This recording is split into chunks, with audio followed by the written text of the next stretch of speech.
सूचना केंद्र के पास बजरंग परिषद कैंप में चले आए, आपका इंतजार। ভ্রমণ মানেই মানসিক শান্তি। আর আমি তো ঘুরতে প্রচণ্ড ভালোবাসি। ঘুরতে যাওয়ার নাম আর গল্প শুনলেই তো আমার মন ভালো হয়ে যায়। তো চলো আজকে দেখা যাক আমি কোথায় যাচ্ছি। এটা আমার নতুন ট্রাভেল ব্লগ। হ্যালো এভরিওয়ান, আমি অরুন্ধতী চ্যাটার্জি। আমার ইউটিউব চ্যানেল নাম Arundhati travel and food, and Facebook থেকে যারা দেখছো solo traveller Arundhati, welcome back to my channel. এই যে আমি চলে এসেছি আমার নিয়ারেস্ট স্টেশনে। এখানে ব্যাগগুলো রাখা আছে, আর এই যে আমার ট্রলি ব্যাগ, এবং আমার সাথে যাচ্ছে কে দেখে না। বাবা, এখানেই যা ঠান্ডা, ওখানে গেলে আবার ঠান্ডাটা লাগবে না। রাত্রিবেলা 10:30টার লাস্ট কৃষ্ণনগর লোকাল ধরেছিলাম ট্রেনে, কিন্তু তাও ভিড় ছিল। সবাই কোথায় যাচ্ছে, মানে এত প্যাসেঞ্জার। আমি শিয়ালদা স্টেশনে নামলাম, তখন বাজে রাত 1:45 বাজে, তখনও লোকজন, এবং শীতের রাত, ভালো ঠান্ডা।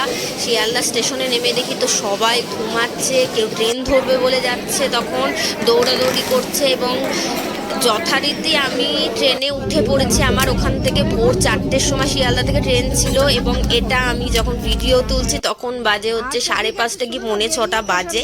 সূর্যটা দেখো, এত সুন্দর একটা সূর্য, আর ট্রেনে তো ভর্তি লোকজন, কোনো চিন্তাই নেই। তো আমরা প্রায় চলে এসেছি।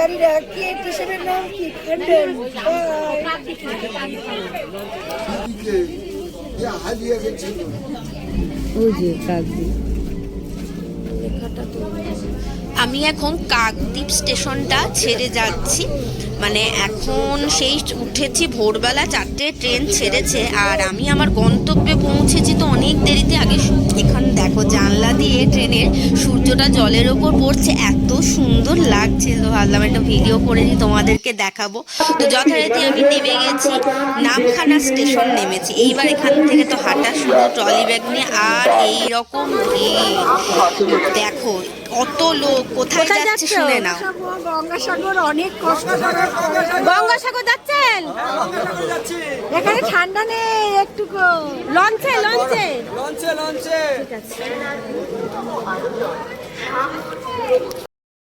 এখন লঞ্চে যাব। অনেকক্ষণ ধরে লাইনে দাঁড়িয়েছিলাম, এই পেছনে পাশে এখানে লাইন সহায়তা করেছে। এখন হচ্ছে লঞ্চের উদ্দেশ্যে যাচ্ছি। সেই সকাল 7:30 থেকে লাইনে দাঁড়িয়ে 4.5 ঘন্টা পর লঞ্চের কাছে আসলাম, এবং এখানে 100 জনের বেশি প্যাসেঞ্জার লঞ্চে তুলছে না। তো দাঁড়িয়ে আছি রোদের মধ্যে। তো জানি না কী হবে, সব মহাদেবই ভরসা, মহাদেবের আশায় এসেছি। তো ফাইনালি আমি লঞ্চে উঠতে পেরেছি, মানে যে ট্রলারটা ছিল আমার, সেই ট্রলারটা নিয়ে আমি এখন রওনা দিচ্ছি। আরও 1 ঘন্টার জার্নি, মানে অনেক দূর জার্নিটা। একটু টায়ার্ড লাগছিল, বাট লঞ্চে উঠে কিন্তু খুব ভালো লাগছে। দেখো আশেপাশে সমস্ত লঞ্চগুলো যাচ্ছে একের পর এক, নতুন একটা গন্তব্য আমি যাচ্ছি। অলরেডি হয়তো তোমরা বুঝেই গেছো আমি কোথায় যাচ্ছি। এখানে দেখো এত সুন্দর লাগছে লঞ্চ থেকে বাইরের ভিউটা। ভাবলাম যে ভিডিও করি না। এখানে সবিতাদি বসে আছে ব্যাগ নিয়ে আমার খুব চিন্তা, ব্যাগ পাহারা দিচ্ছে সবিতাদি। আর এই ট্রলারে উঠেই কিন্তু আমরা টিকিট কেটেছি। টিকিটের ভাড়া নিয়েছে হচ্ছে বেনুবন ঘাট, 85 টাকা পার পার্সন। তো আমি নেমে গেছি, আমরা দুজন অলরেডি বেনুবন ঘাটে, এবং বেনুবন ঘাট থেকে এখন বেরোচ্ছি। তাও এখানে প্রচণ্ড ভিড়, কিন্তু ঘাটটা বেরিয়ে এই যে দুধারে যে গাছের সারি সারি, এটা আমার কিন্তু খুব ভালো লেগেছে, খুব সুন্দর লাগছে জায়গাটা। এবং এই দেখো বেনুবন ফেরিঘাট, এবং এখানে দেখো সাজিয়েছে আমাদের পশ্চিমবঙ্গের সরকার, মমতা ব্যানার্জি কিন্তু অনেক কিছু এখানে ফেসিলিটি করেছে, এবং ফ্রিতে ওষুধ দিচ্ছে। যেহেতু এখানে সবাই যাচ্ছে, এখন হচ্ছে তোমাদের বলেই ফেলি গঙ্গাসাগরে। আমি তো চলে এসেছি অলরেডি গঙ্গাসাগর মেলা। মানে আমি ওখান থেকে লঞ্চ থেকে নামার পরও ম্যাজিক গাড়িতে 50 টাকা দিয়ে এসেছি। এসে ভারত সেবাশ্রমে এসেছি আমি, এবং ভারত সেবাশ্রমেই আমি রাত্রেবেলায় ছিলাম, এখানে আমরা দুজন মিলে। তো এখানে মানে ওইটুকুনি যা কষ্ট হয়েছে, তাছাড়া এখানে কোনো রকম কোনো কষ্ট হয়নি। প্রশাসন প্রচণ্ডভাবে হেল্প করেছে। এবার তোমাদেরকে সন্ধ্যাবেলা দেখাবো গঙ্গা আরতি, যেটা আমি ফার্স্ট টাইম এখানে দেখবো। দেখো এখানে মেয়েরা সব সেজে গুজে রেডি হচ্ছে। ঠিক সন্ধ্যে 6টা থেকে শুরু হবে গঙ্গা আরতি। দেখো এখানে সবাই সেজে গুজে ওয়েট করছে গঙ্গা আরতির জন্য। আর কিছুক্ষণ পরে গঙ্গা আরতি হবে, এবং গঙ্গাসাগরে এই গঙ্গা আরতিটা সব 3 দিন পর পরই কিন্তু হয় এই যে অনুষ্ঠানটা। তোমরা গঙ্গাসাগরে যদি ঘুরতে আসো তো দেখতে পাবে। এখানে দেখো ভারত সেবাশ্রমে, যেহেতু আমি ছিলাম রাত্রিবেলার এখানে ভিউটা। আর গঙ্গাসাগরের ভিডিও কিন্তু অলরেডি একটা ভিডিও করা আছে, গঙ্গাসাগরের গঙ্গা আরতি। তো সকালবেলা এবার আমরা দেখো কোথায় যাচ্ছি। সাগর স্নান কটা বাজে? মকর সংক্রান্তি 5:30 বাজে। 5:30 বাজে উঠেছি 4টের সময়, উঠে রেডি টেডি হয়ে নিয়ে এখন চান করতে যাচ্ছি পূর্ণ তিথিতে। এখন যাই পূর্ণ স্নানে যাচ্ছি। ওই যে এখানে ভোরবেলায় তো উঠেছি আমি, কিন্তু প্রচুর মানুষ পায়ে হেঁটে যাচ্ছে, মানে ভোরবেলাও প্রচন্ড ভিড় ছিল। তো তার মধ্যে দিয়েও আমরা দুজন মিলে গেছি। ঠান্ডা একদমই ছিল না বলবো, হালকা ঠান্ডা। তো চাদরটা নিয়ে নিয়েছি, নিয়ে গিয়ে এখন গঙ্গা স্নানের উদ্দেশ্যে রওনা হচ্ছে পূর্ণ তিথিতে পূর্ণস্নান, যেটার জন্য লক্ষ লক্ষ ভক্তরা এসে। এবং এখানে দেখো ম্যাপ করে দিয়েছে কোথা দিয়ে যেতে হবে, যেটা আমাদের পশ্চিমবঙ্গের সরকার, ওয়েস্ট বেঙ্গলের মমতা ব্যানার্জি করেছে এবং খুব ভালো লেগেছে। গঙ্গাসাগরে অনেক উন্নতি করেছে উনি, যেটুকুনি মানে আগে দেখেছিলাম তার তুলনায় এখন অনেক বেটার হয়েছে। কোনো অসুবিধাই হবে না গঙ্গাসাগরে এখন আসলে। তো আমি অলরেডি গঙ্গার ঘাটে চলে এসেছি। এইবার দেখো সবিতাদি যাচ্ছে গঙ্গা স্নানে। ওখানে পাশে একটা লঞ্চ দাঁড়িয়ে আছে, যেটা হচ্ছে আমাদের সেন্ট্রাল গভর্নমেন্টের ওটা লঞ্চ একটা। তো ওখানে যাতে সবাইকে নজরদারি করতে পারে, কেউ যাতে কোনো প্রবলেম না হয়, সেই জন্য ওখানে মানুষের ভিড় দেখো ভোরবেলা বা তখন মানে সবে 4:45 বাজে হয়তো, তখন এত ভিড়। এইবার আমি যাচ্ছি গঙ্গা স্নানে। আমার সত্যি কথা বলতে এত ভোরবেলা উঠে চান করা এরকম অভ্যাস তো নেই। তো জলে 1 ফোঁটা ঠান্ডা লাগে না। আমি ভয় পাচ্ছিলাম যে ঠান্ডা লাগবে কিনা আর ডুব দেবো। তো আমি অনেকটা ভেতরের দিকে চলে গেছিলাম, কি একজন মহিলাকে ধরে ডুব দিতে গিয়েছে। আমার একটু ভয় লাগছিল, কিন্তু সত্যি কথা বলতে চানটা করে খুব ভালো লেগেছে। আর এইভাবে যে 2025 সালে আমি আসতে পারবো সেটা ভাবিনি। তো এখানে দেখো প্রচুর মানুষজন চান করছে এখানে, এবং এখানে গরু দান পুজো দিচ্ছে চান টান করে উঠে। তো আমিও তাই করেছি, এখানে চান টান করে নিলাম। আমি নেমে গেছি গঙ্গা স্নানে। দুপুরবেলা কিন্তু ভারত সেবাশ্রমে খেয়েছিলাম, দেখতেই পেলে তোমরা প্রসাদ। আর এখন একটু বিকেলবেলা ঘুরতে বেরিয়েছি 14ই জানুয়ারি, যেদিনকে মকর সংক্রান্তি ছিল। তো আমি একটুখানি শপিং করবো বলে ঘুরতে বেরিয়েছি। অলরেডি শপিং করেছি। এখান থেকে দেখতে পাবো শাঁখের কাঁটা কিনেছি, যেটা আমি চুলের খোপায় দিয়েছি। তোমরা হয়তো দেখতে পাচ্ছ, কেমন লাগলো কিন্তু অবশ্যই কিন্তু জানিও কমেন্ট করে আমাকে। এখন বেরিয়েছি শপিং করতে। গঙ্গাসাগরে এসে শপিং করবো না এটা তো হয় না, যেখানেই যাই আমি নতুন জায়গায় কেনাকাটা তো করবো। তো এখান থেকে কি কি কিনলাম সেটা তোমাদেরকে জানাবো। মেলায় ঘুরতে এসেছি বিকেলবেলা, মোটামুটি ভিড় ছিল। আর সবচেয়ে ভালো ব্যাপার, আমি এখানে কপিল মুনির আশ্রমে তো 2-3 বার গেছি। মানে আমি যে সময় গেছি মানে রেলিং দিয়ে করছে, অতটা ভিড় ছিল না, যেন এখন কেনাকাটা। এবং এখানে দেখো আমি কেনাকাটা করছি, যে কানের দুল নিয়েছি, মাথার কাটা, তারপরে ক্লিপ, এইসব নিলাম। সব আন্দামান থেকে এক্সপোর্ট হয়ে এই গঙ্গাসাগরে আসে, পুরো শাঁখের, এগুলো যেটা শাখা পড়ে মেয়েরা, সেইগুলোর এই জিনিসগুলো। এবার এখানটা দেখো আমি যে স্ট্যাচুটার কাছে দাঁড়িয়ে আছি, সেইটা দেখো, হর হর মহাদেব। একবার কিন্তু অবশ্যই বলো, এত সুন্দর করে মহাদেবের স্ট্যাচুটা করেছে, আমার খুব ভালো লেগেছে। আর এখানে একটা শঙ্খের স্ট্যাচু আছে, লাস্টের দিকে দেখবো, ওটা খুব সুন্দর। এবং এখানে কপিল মুনির আশ্রম যখন ছিল, মুনি ঋষি, সেই মুনি ঋষির এখানে স্ট্যাচু আছে। এটা গঙ্গাসাগরেই আসলে তোমরা দেখতে পাবে, ঠিক কপিল মুনি আশ্রমের পাশে। এত সুন্দর জায়গাটা, একটু ঘুরে দেখছিলাম। তোমরা যখন আসবে অবশ্যই এই জায়গাটায় এসো। এবার তোমাদেরকে শঙ্খটা দেখাও, এত সুন্দর মানে স্ট্যাচুটা করেছে। এগুলো সমস্ত কিছু আমাদের পশ্চিমবঙ্গের সরকার, মমতা ব্যানার্জি উনিই করেছেন। খুব ভালো লাগলো জায়গাটায় এসে। তুমি একটু এরকম চাপা দিও, ওইখানে দাঁড়াও, ওখানটা দাঁড়াও।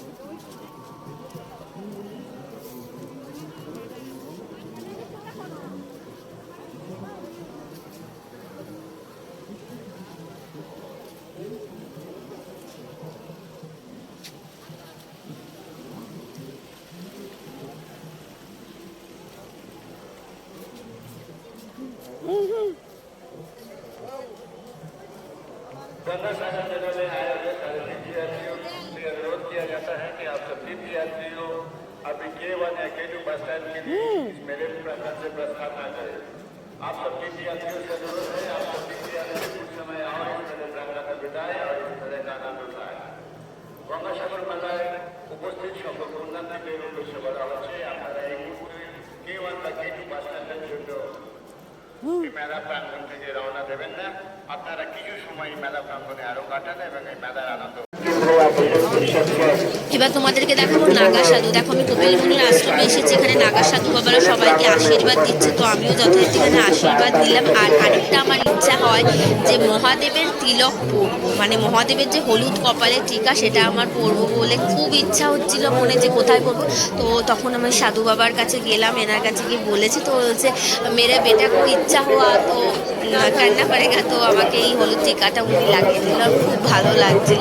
আর আমি কিন্তু মেলায় গেলে কিন্তু মহাদেবের টিকাটা পরি, তোমরাও কারা কারা পড়ো অবশ্যই কিন্তু আমাকে জানো।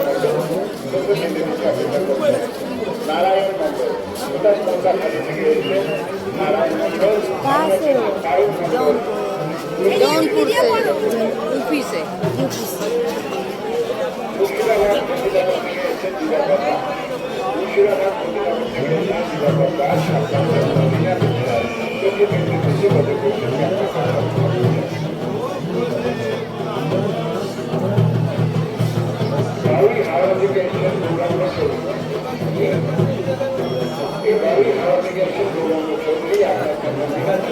दारा लाल टीका दी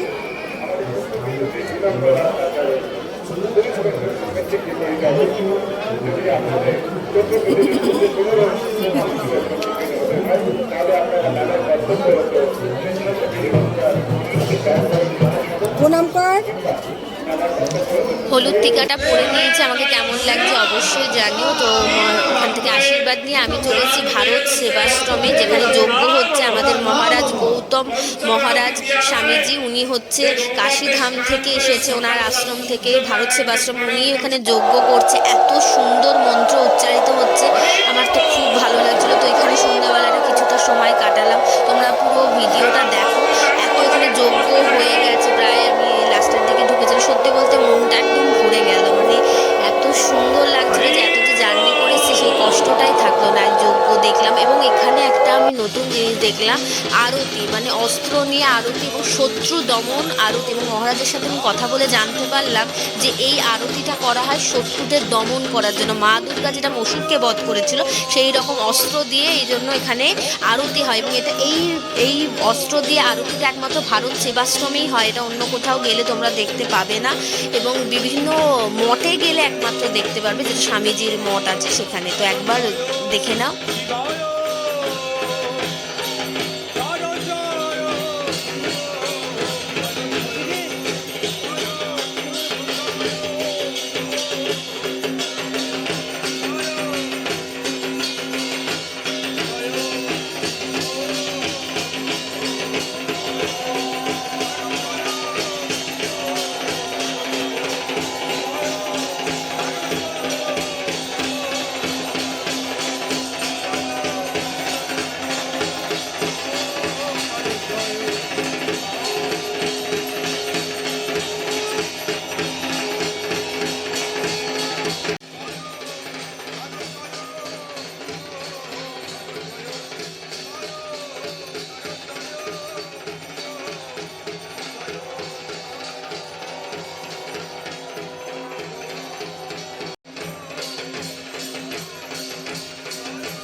এইবার আমি লঞ্চে উঠেছি, দেখতে পাচ্ছ বাড়ি ফেরার পালা।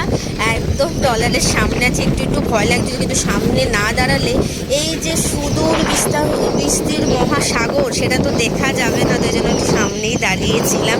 খুব ভালো লাগছিল। তো এই ভিডিওটা কেমন লাগলো অবশ্যই জানিও। আবার নতুন ট্রাভেল ব্লগ আসছেই, খুব তাড়াতাড়ি আবার আসবে তোমাদের জন্য একটা ভিডিও, জানিও অবশ্যই। ভিডিওটা ভালো লাগলে শেয়ার, লাইক, কমেন্ট করতে ভুলো না। আর তোমরা কারা কারা গঙ্গাসাগরে এসেছিলে আগে বা আসতে চাও সেটাও কিন্তু তোমাদেরকে জানিও, আমাকে বলে দিও, জানিও কমেন্ট করে। আর হচ্ছে ভারত সেবাশ্রমে আসলে অবশ্যই থেকো, ওখানে 1000 থেকে 1500 টাকা করে পার পার্সনের নেবে। আমি ডিটেলস সমস্ত কিছু ক্যাপশানে দিয়ে দেবো। এখানে সবিতাদি দাঁড়িয়ে আছে, হাত নাড়ছে, এবং যারা গাড়ি লঞ্চটা চালাচ্ছে তারাও খুব ভালো ছিল, কথা বলতে দিচ্ছিল এখানে। তো চলো, ভালো থেকো, সুস্থ থেকো, বাই।